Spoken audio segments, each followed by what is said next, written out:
This is Chapter 5 of The Judgement by Terry Daniels. If you haven't heard the story from the beginning, please return to the YouTube channel and listen to the chapters from there. Please like and subscribe. If you'd like to continue, please note that this particular chapter contains language and violent scenes that some may find offensive.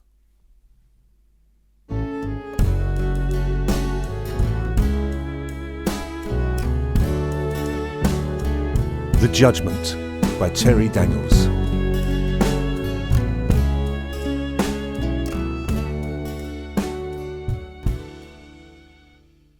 Chapter 5. Eddie. He was late. Eddie hated being late out from school, especially on a Friday afternoon. The whole building at his school seemed to ooze relief and excitement as everyone finished for the weekend.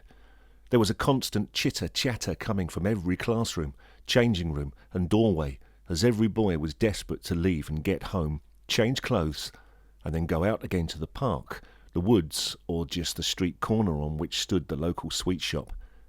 Plans would be made for the Saturday too. There was a Saturday morning pitch as if the weather wasn't great.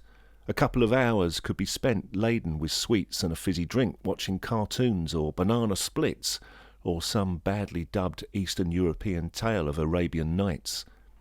The quality was poor, but all the kids loved it and didn't care that the voices didn't match the actors' mouths. Only a few studious boys would remain behind on a Friday afternoon. There would be clubs to attend, like the newly formed computer room or extracurriculum lessons. These boys took their schooling very seriously and would often stick together like pack animals or shoals of fish throughout their whole education. A few of these boys would be trying to grow some facial hair in a vain attempt to distance themselves from the herd, but in many cases it would only accentuate their acne. At the age of 13, every boy would have found their respective group.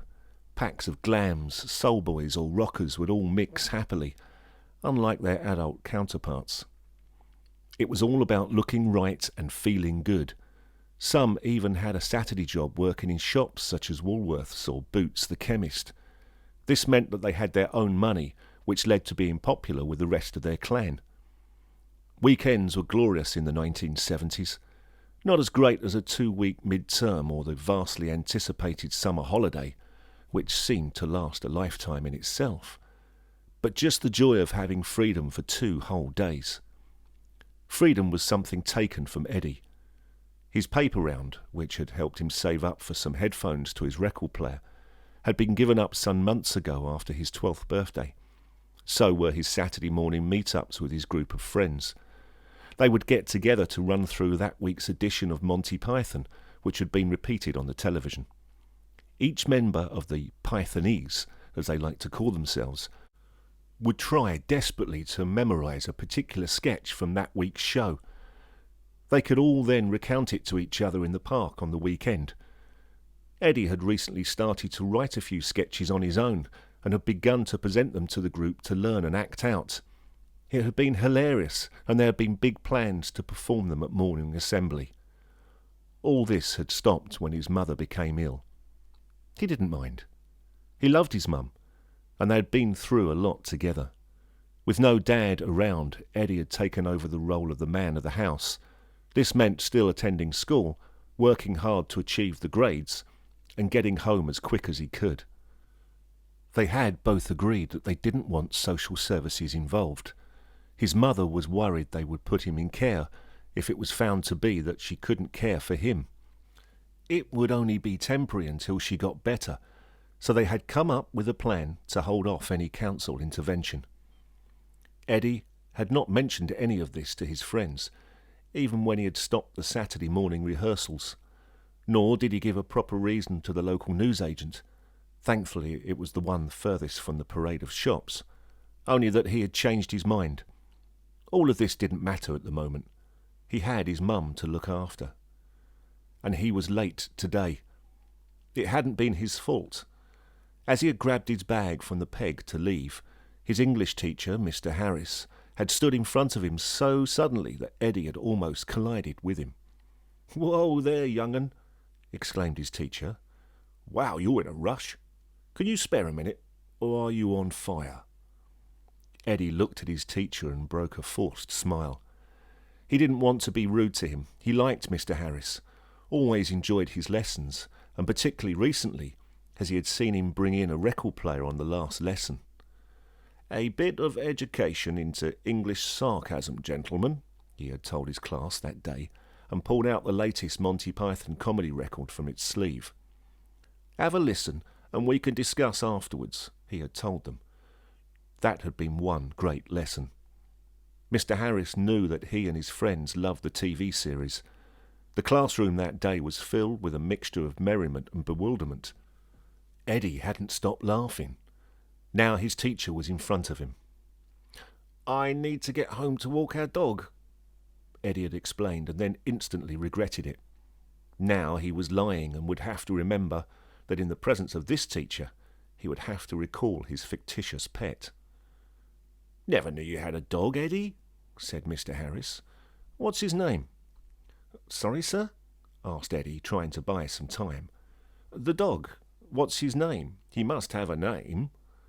"It's Monty, sir," replied Eddie, and heard his teacher laugh and break into a huge smile. "Brilliant!" he exclaimed. "And I bet I know why." He laughed again, a genuine laugh, one that emits from a teacher that loves his job. "That brings me neatly into why I wanted to see you. We can both do each other a favour. My projector is making a funny noise again, and I know you are a bit of a whiz with electronics and fixed it before."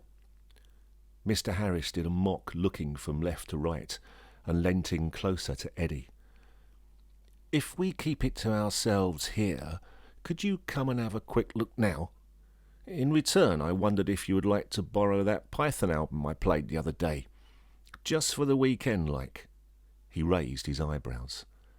"Nudge, nudge, wink, wink, say no more," he mimicked quietly.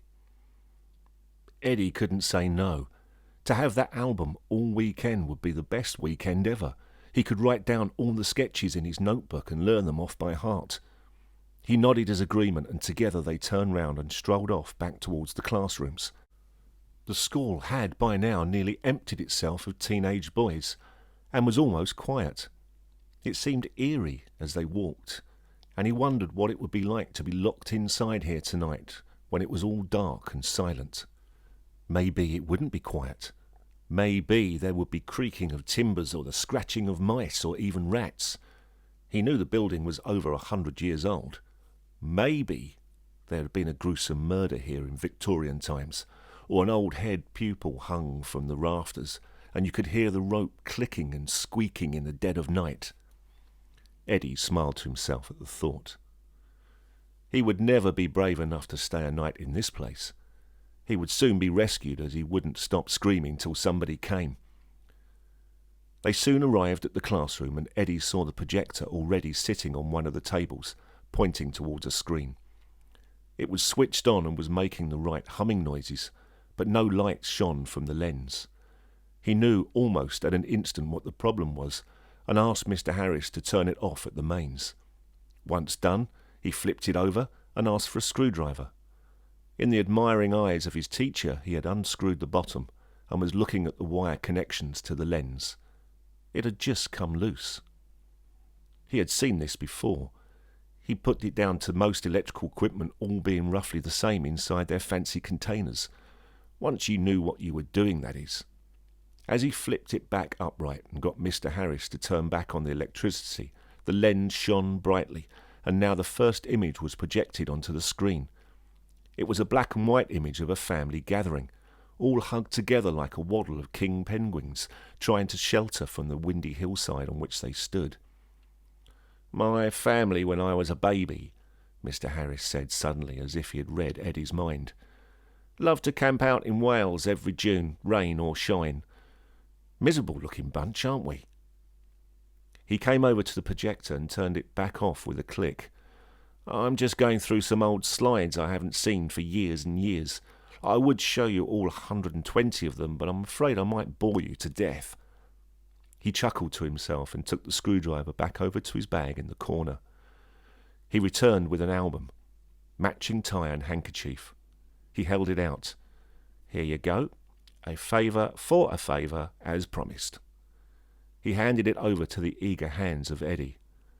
Scratch it, though, and I'll expel you for the rest of the term. Thank you, sir, said Eddie, taking hold of the album gratefully. You should take this mechanical thing up after you leave school, you know. There's always things breaking down in the world. Have you thought about what you'd like to do after all this? He waved his hands in the air. I'm not sure, sir, replied Eddie, grabbing his bag with one hand and the album in the other. I thought about joining the army. I love the military stuff. Maybe drive a tank somewhere. Maybe you could join the Royal Engineers then. Combine the two. Anyway, plenty of time to think about it. You better get back to Monty. Your dog, I mean, not the album. And I'd better endure with my family photos. He playfully punched Eddie on the shoulder. Thank you for this repair, young man. Enjoy the album, and I'll see you on Monday. Thank you again, sir. See you then. With that, Eddie turned and walked briskly out. It had only taken a couple of minutes, and now his night was full of comic sketches. He still felt guilty lying to Mr. Harris about the dog, but as long as he remembered for the next time, he would be all right. Monty. What a great name for a pet. He was pleased how quickly he had thought of it.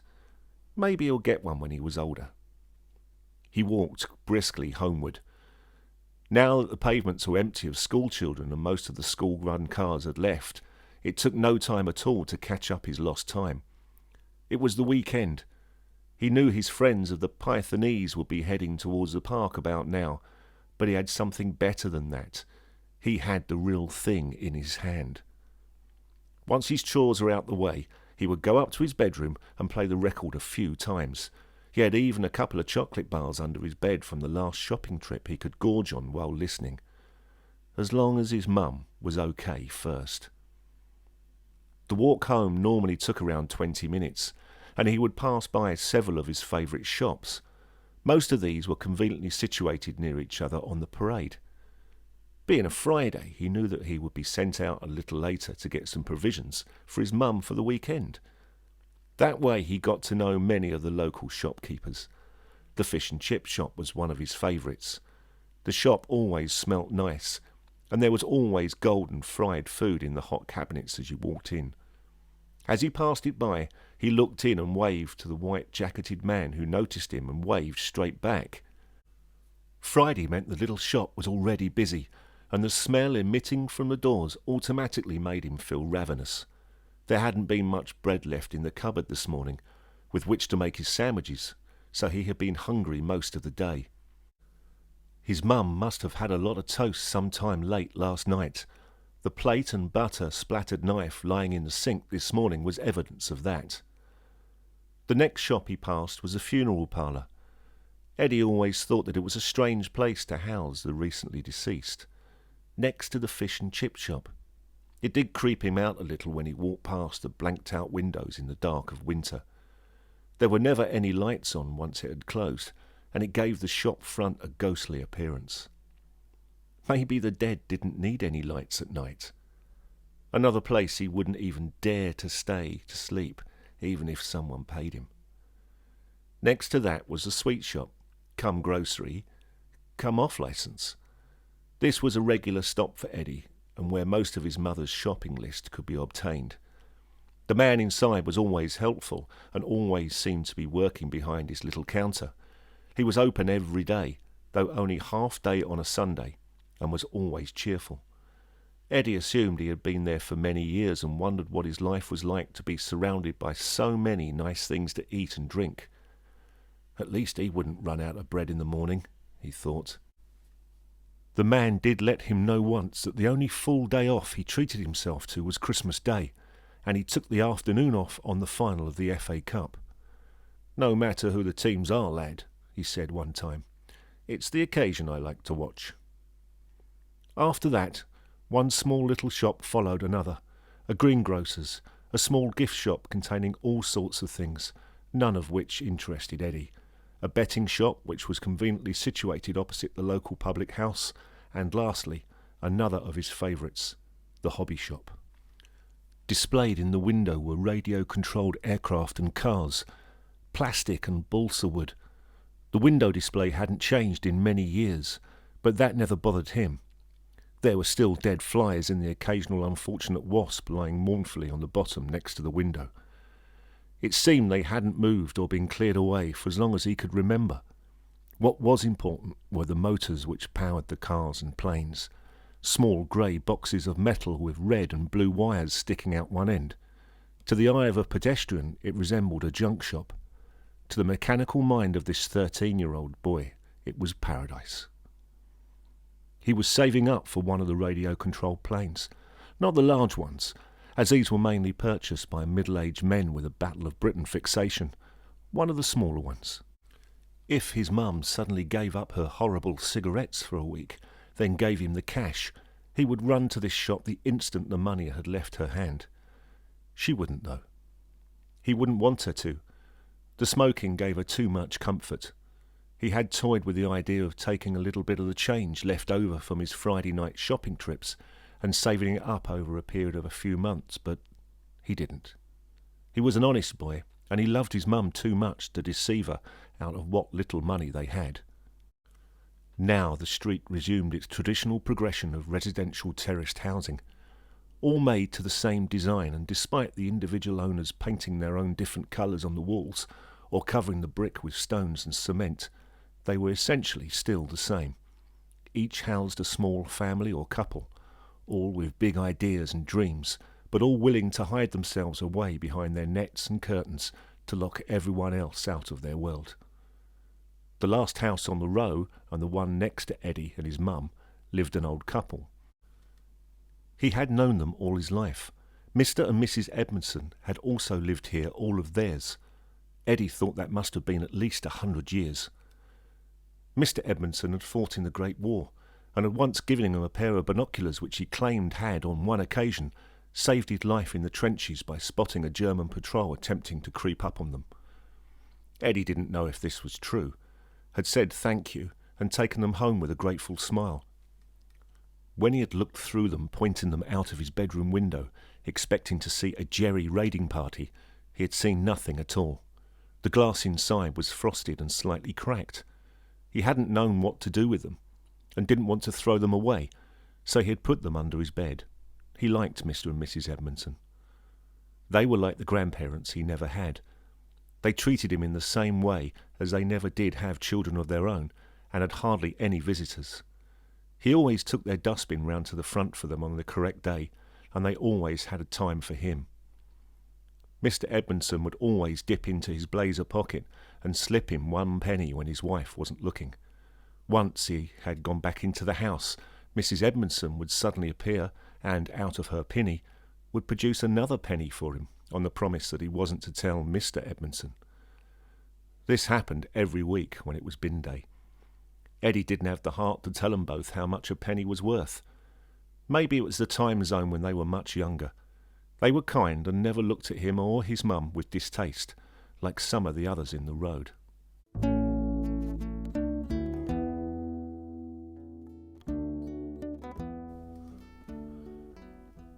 Now he had arrived home.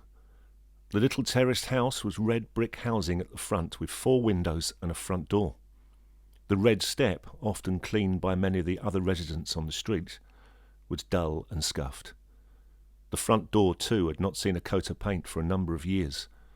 It didn't matter. To Eddie this was home, the only house he had ever lived in. He looked up and saw that all the curtains were closed. He had opened the downstairs ones before leaving for school, but these had been shut again. Eddie sighed. This normally meant his mother was having a bad day, maybe one of her headaches. With a reluctance he went to the front door and reached for the key in his jacket pocket. Maybe, he thought to himself. She would be sleeping on the sofa as she often did and wouldn't hear him come in.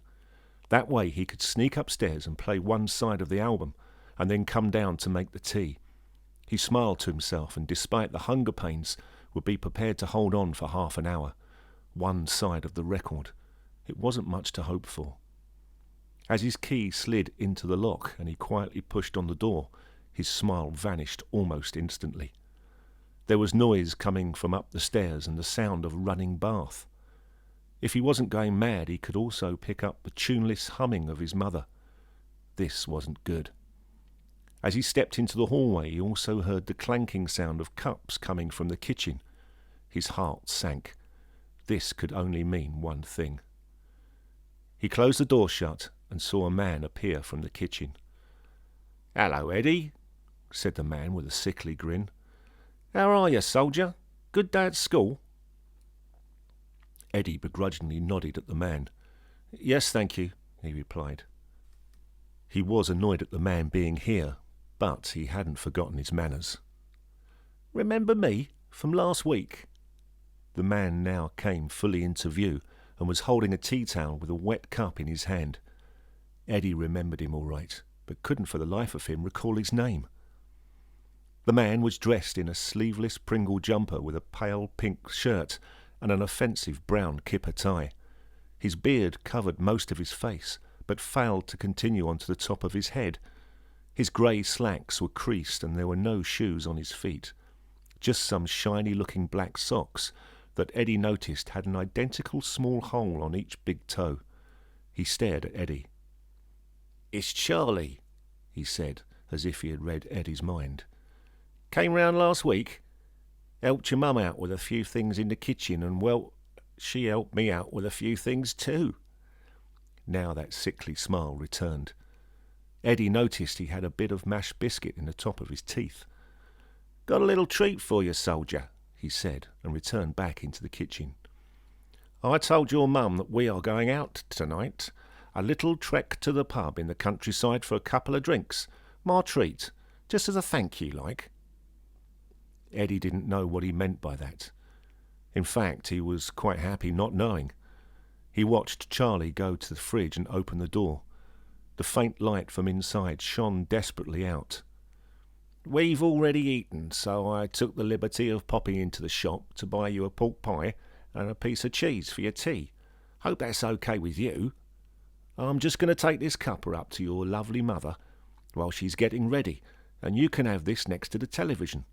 There must be one of those kids' programs on now."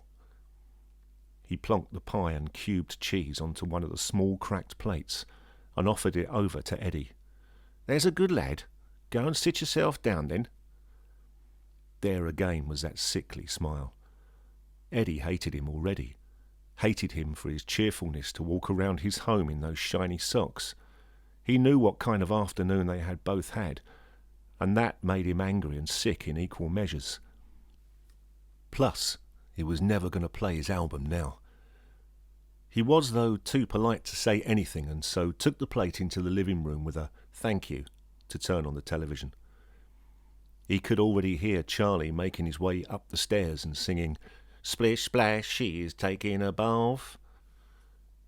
He turned the volume up and then bit down on the pork pie. It was stale. After a little while, and with the pie and cheese forced down, he heard more steps on the stairs, and then his mother appeared into the room.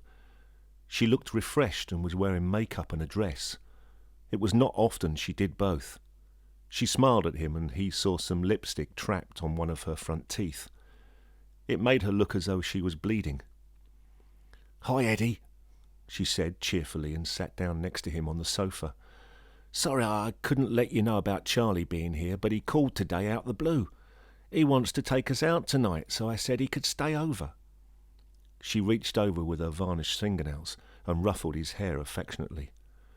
"I want you to be nice to him, Eddie. None of your complaining. He's been good to me and already done my fags and drinks, so there's no need for the shop. Be a good boy, eh? It's Friday night and I haven't had any fun for a while. Don't be selfish, okay?" Eddie couldn't decide whether this was some kind of warning, so he kept quiet and nodded. It was only one night after all. This Charlie didn't look like a permanent father figure. He was too old, and his mother's boyfriends never normally lasted very long. There had been no one since his dad that he could say he had liked. He would just have to put up with it for tonight and hope the man disappeared in the morning before he got up himself. The evening turned out to be uneventful. After Eddie had changed out of his school clothes, Charlie had popped out and returned a few minutes later bibbing the horn of his car. They had climbed in with Eddie in the back and had set off. Both of them were smoking, and neither wore a seatbelt. Eddie could swear that Charlie had been drinking.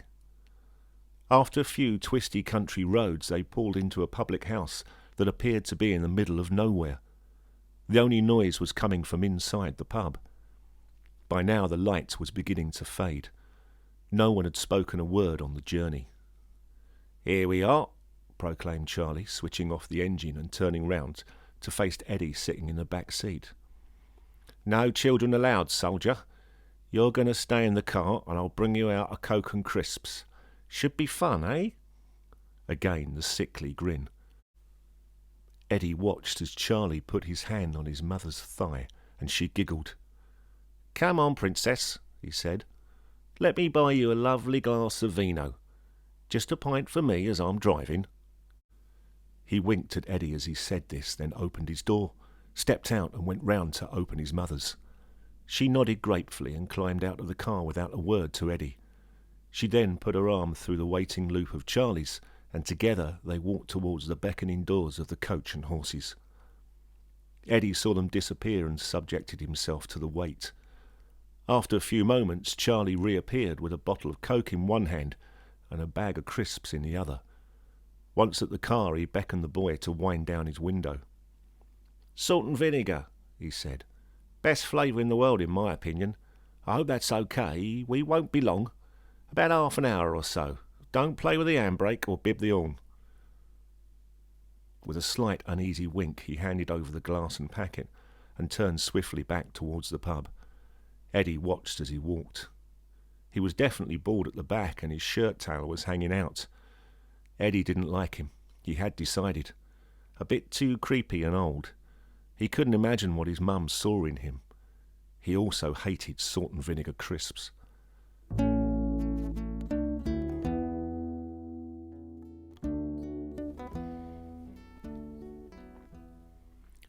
The half hour turned out to be over 2 hours.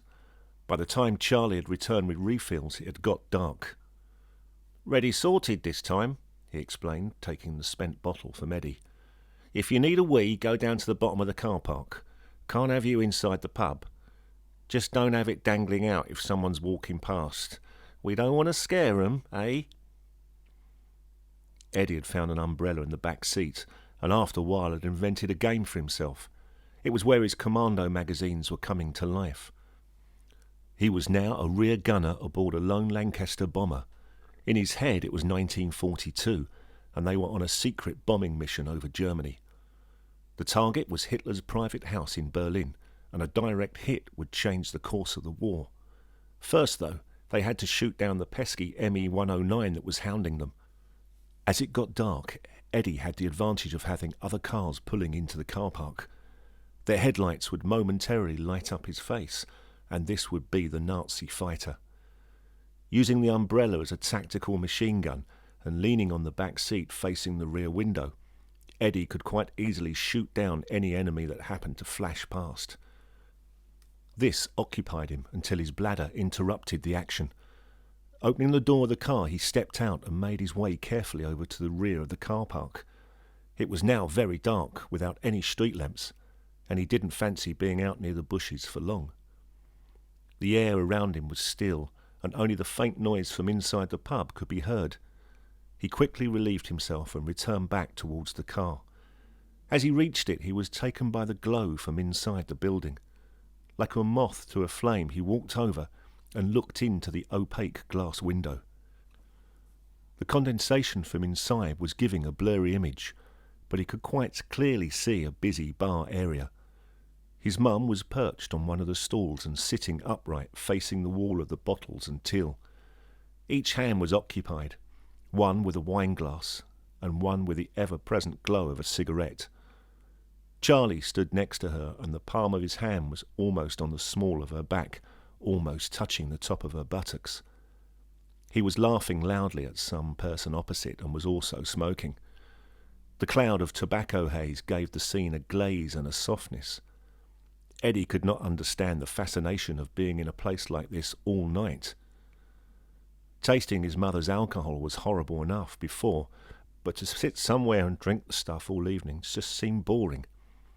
He had decided he didn't want to smoke or drink or go to pubs when he grew up. What was the point? Eddie shivered when a cold breeze suddenly blew around him, and he returned back to the car and to the bombing mission. When his mum and Charlie at last stepped out of the pub, Eddie was awake and watching. They seemed a little unsteady on their feet. Charlie was feeling in his right trouser pocket and made his way round to the driver door. His face had a stern expression, and he called out to his mother to "Get a move on, woman," as he opened his door and got into the car with a groan. He didn't say a word to Eddie. Now his mum climbed in and was hiccuping slightly. The expression on her face was one of slight amusement. She too never spoke a word. With all doors closed, the engine was started. The headlights blazed into life, and the car began to pull out of the car park. Nobody talked. Eddie didn't know what the problem was, but he was also not bothered in finding out. He didn't want to see adults shouting at each other, and he was feeling tired and cold. The sooner they were home, the better. Once they were all in the house, Eddie had immediately made his way upstairs with a hurried "good night," while the two adults made their way into the kitchen. They still weren't talking to each other, but at least they weren't rowing. After closing his bedroom door, Eddie had undressed and climbed into bed. He turned out his light and promised himself he would learn the Monty Python album tomorrow. He had only just drifted off to sleep when he was awoken by the sound of his door opening. He expected to see his mum coming in to say good night. The face that he saw, however, was that of Charlie. Seeing the confusion on his face, he watched as Charlie opened the door and stepped inside, leaving only a small crack of light from the hallway lighting their facings. "I hope I didn't wake you," he whispered. "Just wanted to let you know that your mum was a bit squiffy with the drink tonight, so she was too tired to say good night to you." He sat down on the edge of the bed and must have seen the shock on Eddie's face.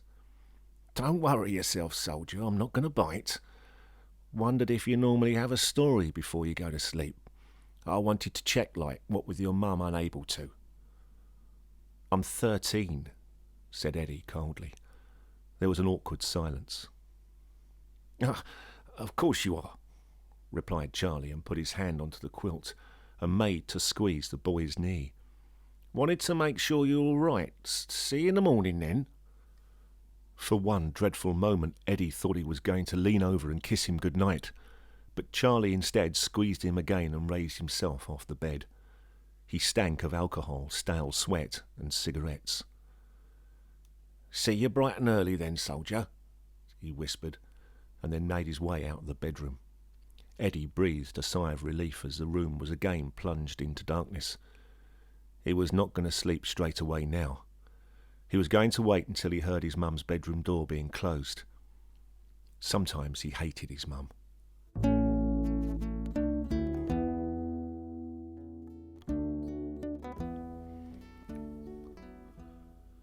As morning came, he knew he hadn't slept well and had to get up a couple of times to go to the toilet. Too much fizzy drink late at night. The first time he had gone, he had heard noises coming from his mother's bedroom. He had heard these strange grunting noises before and had quickly hurried past. The second time, the only sound was a raspy snore, and judging by the low guttural sound, it could only have come from Charlie. It had been a strange end to the night. He knew a little bit about sex from school, and it all seemed a bit messy and gross to him. He didn't think a man of Charlie's age would still be doing it anyway. He had also seen the hall light come on and heard the other bedroom door open. It was Charlie coming out, but fortunately the bathroom light was also clicked on, and the distinct sound of someone urinating was clearly audible. He seemed to be talking quietly to himself. Eddie thought he heard the words, "selfish bitch," and made a mental note to talk to his mum about it in the morning. Then the sound of someone blowing off before the ancient flush of their toilet, a click each of the bathroom and hallway lights, and the closing of the other door, and again all was still. Now he woke up to a calm and silent house. Climbing out of bed, Eddie put on his scruffy and ill-fitting dressing gown that he had had since he was 9. It didn't do up at the front, and the arms made it look short-sleeved, but he always felt awkward in going down to the kitchen in just his pyjamas, at least the belt secured around the waist. After a visit to the bathroom, and noticing the toilet seat was up and slightly wet, he quietly made his way downstairs to make himself some toast and a glass of milk. When Mum normally had her boyfriends round to stay, they would tend to lay in bed till mid-morning. Eddie hoped this would be the case today, as he was desperate to play his album. He also hoped that Charlie wasn't going to hang around all day, as it was Saturday, and that meant sausage and chips with the wrestling on the television, with sweets for afterwards. It had become something of a ritual for them both. Mum would then have a few of her drinks and would be asleep by 6 o'clock, which allowed him to do whatever he wanted. Saturday was their day, and he didn't want anyone else. Ever since his dad had died, he had become very protective over his mother. Her drinking and smoking were a constant worry to him, and sometimes she was so upset that she wouldn't get out of bed all day. This meant that he had to do the chores around the house and take himself to school. He didn't mind doing the housework, as she told him that it made her feel sad when she had to do it. He had got used to making sure the plates and cups were washed and ready to use. It annoyed him when he came down in the morning and all the plates were piled in the sink if she had someone staying. He tried to moan at her about it once, but she told him to stop making a fuss, and if it was kept clean, then this new man would hopefully be the one to look after them both financially and maybe even be a new father to him. It was never the case. They always seemed to disappear after 1 or 2 visits, and Eddie thought and hoped that Charlie would be the same. At least this morning everything was as it should be in the kitchen, as they had all gone to bed at roughly the same time the night before. He opened the cupboard and was pleased to see a loaf of bread in there. Milk was also in the fridge alongside some butter and jam. At least this man had done some shopping before turning up. Eddie turned on the grill pan and placed 2 slices of bread onto the rack. He kept as quiet as he could, so not to wake them upstairs. If he was lucky, he would be able to creep back upstairs with his breakfast to his bedroom and turn on his record player low volume. With his mind on this intention, his eyes focused on the browning bread and his back to the kitchen door, he failed to hear a shuffling behind him. It was only the noise of a rasping tobacco-coated throat clearing itself that he turned around and saw Charlie standing in the doorway. The man looked terrible. His hair was ruffled and a deep 5 o'clock shadow covered his chin. What was most horrific to Eddie was that he was wearing nothing other than a white vest and a pair of Y-fronts. He was standing quite straight, and the man's genitalia was most prominent behind the slightly off-white cotton layer. Eddie quickly turned back to the toast on the grill and hurriedly turned it over before it got burnt. "I don't suppose there's any toast for me there, soldier?" he asked, and emitted a phlegm-filled cough. "I'll leave the grill on for you. I don't know how you like it," replied Eddie without turning round to face this old man in his underwear. "Oh, I like it black usually on both sides, like my women," he said, and chuckled to himself, which resulted in a coughing fit. Eddie didn't understand what he meant and did not ask him to explain. His toast was almost done, so he lifted it from the grill and onto the plate. Now he had to get to the fridge, and that meant turning to face him. Eddie remained where he was for a moment. "I see you found the bread I bought then," said Charlie. "She's a good girl, your mum, you know. Very obliging, very willing to help. I wonder if you're the same." Without another word, Charlie moved forward and stood directly behind Eddie. He applied a little pressure by standing closer, and now Eddie could feel Charlie pressing against him. Eddie could smell stale sweat with the man's breath oozing out tobacco and, bizarrely, the odour of stewed cabbage. Charlie spoke quietly into his ear. "It's all right, kiddo. Nothing to be afraid of. We all do these things, you know, and I need you to do something for me." Charlie put his hand out and grabbed Eddie by the wrist. Gripping him roughly, he forced it behind his back. The hand was now touching the front of the man's pants. It felt hard. Eddie wanted to cry out or just throw up, but he stood stock still. Charlie's other hand now came round to Eddie's waist, bypassed the dressing gown, through the pyjama bottoms, and then slid into the boy's underwear. With a sound of shock, Eddie gasped. "Nice, eh?" growled Charlie. "Every bloke dreams about this, you know. I'm doing you a favour. Gonna make a man of you, this is. Show you the joys of life. Don't tell your mother, though. Just between me and you. What do you reckon?" The pressure remained, and Eddie could not take his hand away from the man's groin. Charlie's other hand continued to force itself onto the boy. All Eddie could hear was the gas on the grill, and he looked down and saw his toast was getting cold. He knew from this day he would never have this breakfast again. It, along with the man's sticky hand and the body odour, was beginning to make him feel sick. He had to say something. "Let me go, Charlie, please," he said as confidently as he could. "I don't like this. I'm going to shout for my mum." Eddie felt the man's hand tighten around his balls. When he spoke, it was full of venom. "Do that, kiddo, and I'll see that your slapper of a mother never gets any money again. Do you hear me?" Again, the smell of cabbage came from his breath. Eddie nodded as physically as he could and thought for a moment. He had to remain calm. Looking down to his left, his eyes came to the small drawer under the worktop. It was the drawer full of everything and anything. What it did contain, however, was the screwdriver that Eddie used when fixing things like the radio and kettle. He had even managed to fix the cooker hood at one point when it became loose. He was fascinated by working parts and seemed to understand how to repair broken things around the house. Now that screwdriver would become a weapon, and he would become a commando, just like in his magazines. He had to act fast. He was still on the point of being sick, but reached over and quickly opened the drawer. The screwdriver was where he had left it, as it was the last thing his mum would ever use. He gripped it and held it with the metal facing down. With a desperate, swift movement, he raised it high and brought it down with all his might into the left thigh of Charlie. The screwdriver seemed to go in a few inches, but Eddie pushed harder still, surprised at how hard it was to force it in. He imagined it would have been like a piece of pork.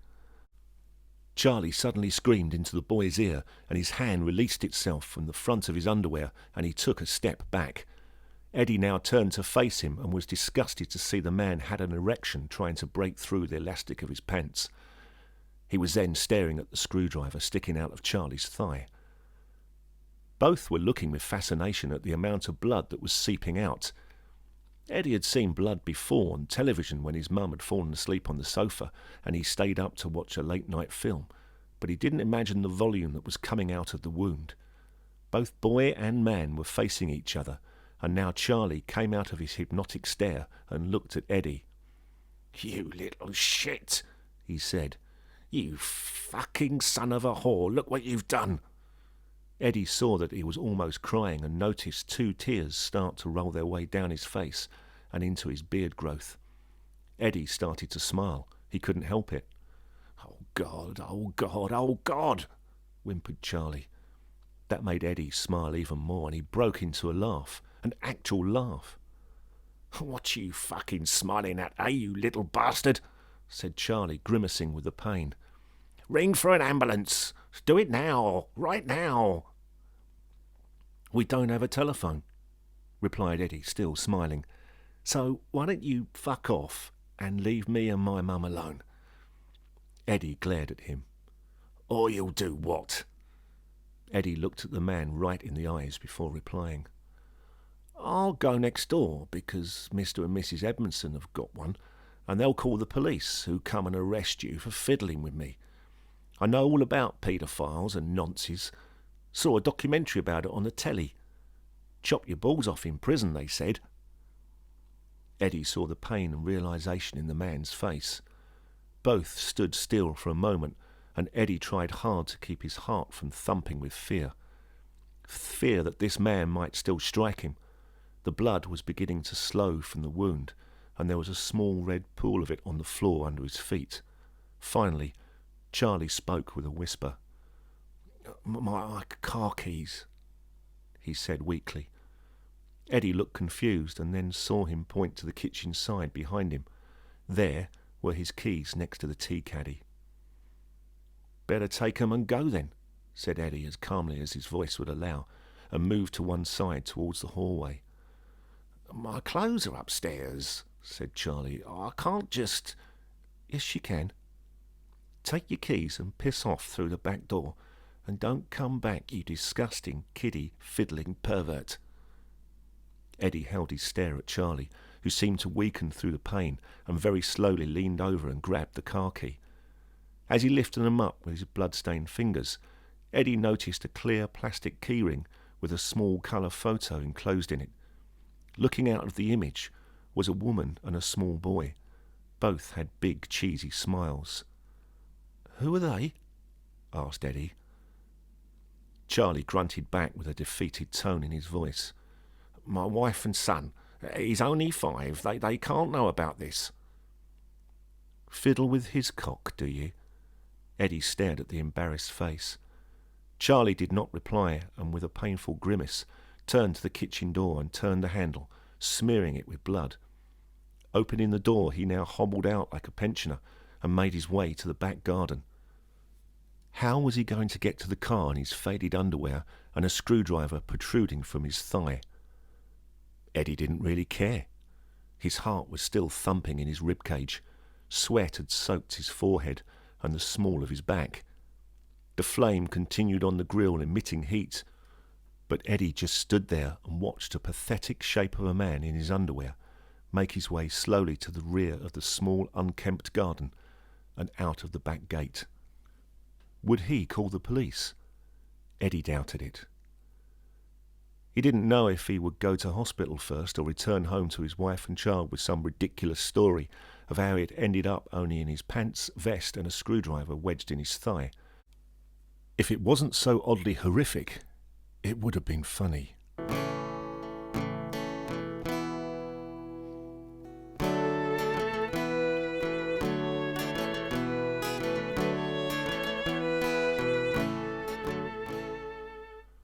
With Charlie now disappeared out of view, Eddie approached the back door and went to close it. There seemed to be blood on everything. His first instinct was to burst into tears with the relief, but he knew he had to get it all cleaned in case his mum came downstairs. This kept him sharp and focused. She must never find out what had happened, and he wasn't going to tell her. Cleaning came naturally, so he began to run water into the kitchen sink with some fairy liquid. He turned off the gas on the grill and went under the sink to retrieve a cleaning cloth. He had never cleaned up blood before and was amazed at how smeared it became when you began to rinse. At least it was only contained within the kitchen, but there were endless drops everywhere. Now it started to appear on his pyjama bottoms. He cursed to himself, but kept cleaning and rinsing, all the while keeping an ear out for his mother's footsteps coming down the stairs. Fortunately, all remained still, and after what seemed like hours, the kitchen was back to normal. He continued to spin round, almost trying to catch himself out and see some small splatter. But at last he was satisfied it had all gone. There may be some down the garden path, his brain kept telling him. But his mum never ventured down there, and that could easily be explained away. She never did the washing either, so his nightwear would all be taken to the laundrette later to be washed with the rest of the laundry. He began to relax a little. The only snagging problem now was how to remove that bastard's clothes and shoes from his mum's bedroom. If she could remain asleep whilst he collected them and put them in a bin bag out of sight, he would be almost home and dry. Later on he would take them to a dustbin, somewhere further down the road, and no one would be any the wiser. Satisfied with the kitchen after checking one more time, he turned and went to the stairs to listen. A gentle snoring could be heard, and this made Eddie smile. In spite of his horrific ordeal, his mind was telling him that everything was returning to normal. He looked at the clock in the hallway and was surprised to see that only about 45 minutes had passed since he had crept downstairs and put some bread under the grill. It had seemed like a lifetime, and the thoughts produced tears in his eyes. He was not going to cry. Not now. He was still not in the clear. Much like the true-life crime programs on the television, he felt as if it was him that was the murderer and was trying to remove all the evidence. Quietly he made his way back up the stairs and was soon standing in front of his mother's bedroom. He was just about to enter when he mentally kicked himself into freezing. His clothes, they were still stained. He gently swore under his breath and turned towards his home bedroom. He selected his usual Saturday clothes. A faded polo shirt and brown cords, and a green vest neck jumper that, like the pyjamas, was getting too small as he grew bigger. Now clothed, he returned to his mother's bedroom door and gently opened it. He breathed a soundless sigh of relief. His mum was almost cocooned inside the disarrayed blankets and was completely oblivious to him standing there. Thank God for her heavy drinking, he thought to himself. He looked at her face and thought then how old and helpless she seemed to look at that moment.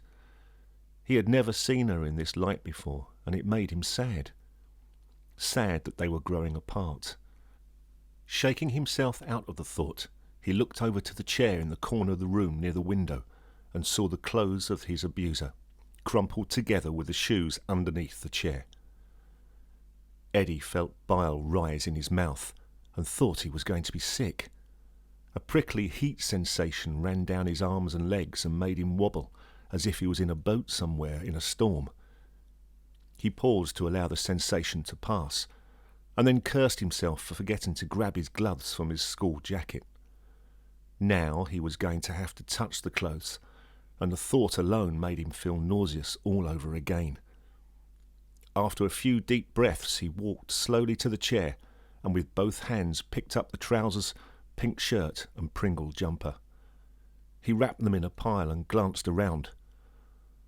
Wasn't there an awful-looking kipper tie somewhere? Scared of making a noise, he looked around him. It must be somewhere. Then he noticed the appearance of a woven cotton jacket sleeve protruding from behind the bedroom door. Bending down to pick up the shoes, to think the feet of a pervert had been in them, he reached the bedroom door and grabbed the jacket. With relief, he noticed that the brown tie was sticking out of one of the outer pockets.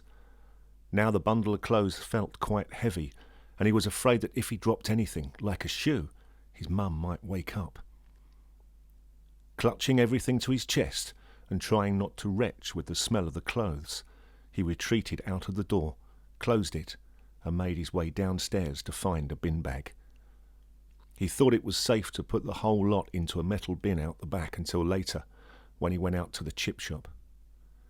His mum never did the rubbish or the cleaning, and most times he felt cheated that he had to do it all, but today he blessed her laziness. With the clothes all bagged up and binned, he was left with the house to himself until she rose. Maybe now he could get a glass of milk and go upstairs to lose himself to Monty Python.